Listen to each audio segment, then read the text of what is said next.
Ketika Nadiem Makarim ditunjuk sebagai menteri pada tahun 2019, sejumlah pihak menyambutnya sebagai simbol harapan baru dan teladan bagi dunia pendidikan Indonesia. Saat itu Nadiem dikenal sebagai sosok milenial berpendidikan tinggi yang menjadi pengusaha sukses nan kaya raya. Namun ironisnya pada 4 September 2025, Kejaksaan Agung menetapkan Nadiem sebagai tersangka dalam kasus korupsi pengadaan laptop Chromebook saat ia menjabat sebagai menteri.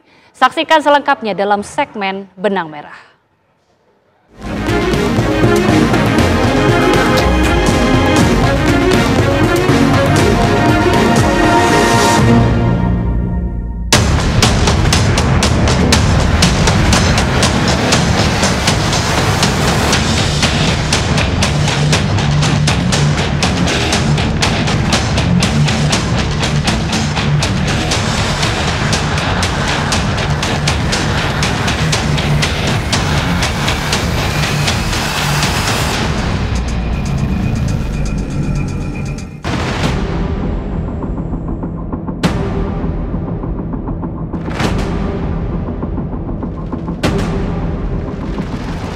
Ingin kami sampaikan press release tentang perkembangan penyidikan perkara dugaan tindak pidana korupsi pada Kementerian Pendidikan Budaya Riset Teknologi atau Dikbudristek dalam program digitalisasi pendidikan tahun 2019 sampai dengan tahun 2022.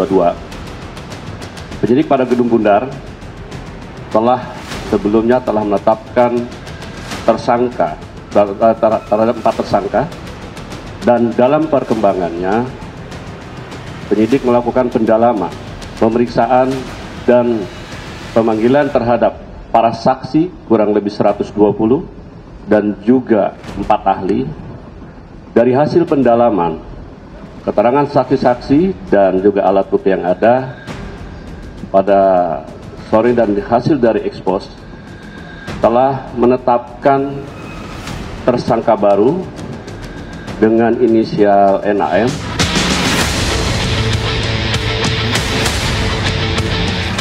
Kejaksaan Agung menetapkan mantan Mendikbudristek Nadiem Makarim sebagai tersangka kasus dugaan korupsi pengadaan laptop Chromebook.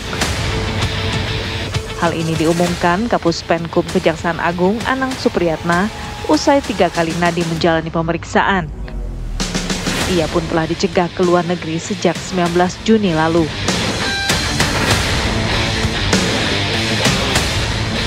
Mantan Mendikbudristek itu ditetapkan sebagai tersangka setelah penyidik menemukan alat bukti dan juga telah memeriksa sejumlah saksi dalam kasus ini.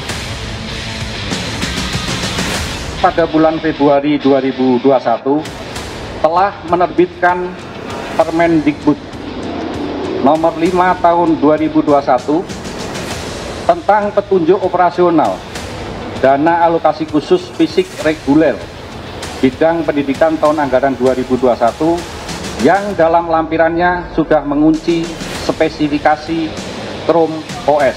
Sebelumnya, Kejaksaan Agung telah menetapkan 4 orang tersangka dalam kasus dugaan korupsi Kemendikbudristek dalam program digitalisasi pendidikan periode 2019-2022. Kerugian keuangan negara yang timbul dari kegiatan pengadaan TIK diperkirakan senilai kurang lebih 1.980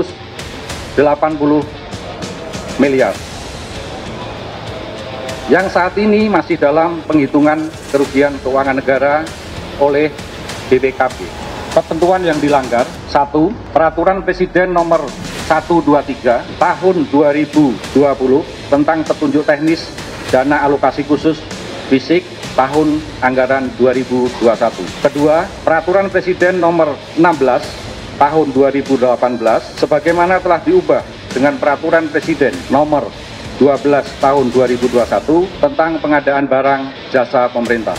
Ketiga, Peraturan LKPP nomor 7 tahun 2018 sebagaimana telah diubah dengan Peraturan LKPP nomor 11 tahun 2021 tentang pedoman perencanaan pengadaan barang jasa pemerintah.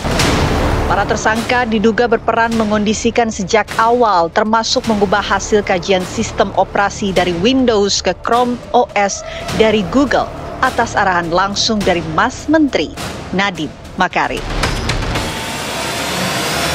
Tersangka 6 disangkakan melanggar pasal 2 ayat 1 atau pasal 3 Junto pasal 18 Undang-Undang Nomor 31 Tahun 1999 sebagaimana diubah dengan Undang-Undang Nomor 20 Tahun 2001 tentang perubahan atas Undang-Undang RI Nomor 31 Tahun 1999 tentang pemberantasan tindak pidana korupsi Junto pasal 55 ayat 1 ke 1 KUHP.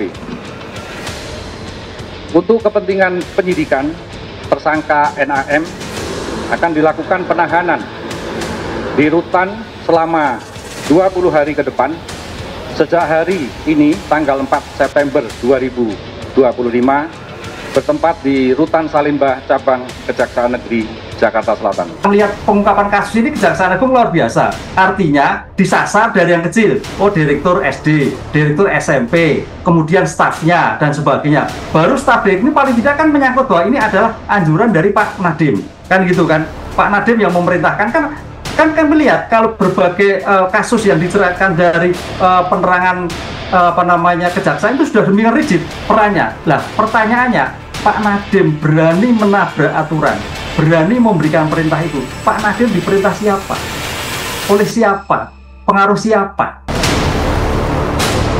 Dalam pengadaan ini tampaknya ada relasi kuasa. Kalau kita melihat sosok Nadiem, itu sosok anak muda, sosok yang tadi jujur, orang kaya, pintar dan sebagainya. Kayaknya agak tidak mungkin. Oleh karena itu, saya nyatakan di sini, harusnya nanti Pak Nadiem harus juga membuka diri bahwa relasi kuasa yang terjadi di atasnya, siapa yang memberikan pengaruh pengadaan terhadap kelompok tersebut. Yang karena dalam hal pengadaan ini, kalau nggak salah di Litbang nyatakan tidak baik, sehingga harus dialihkan kan itu. Tapi kenapa sampai melakukan suatu dalam petik melanggar aturan? Siapa di atas Pak Nadiem? Siapa yang memberikan suatu pengaruh? Siapa yang memberikan anjuran? Ini suatu yang luar biasa. Karena kalau kita nanti Pak Nadiem, berarti kan Pak Nadiem nggak salah, tapi implementasinya salah dalam implementasi.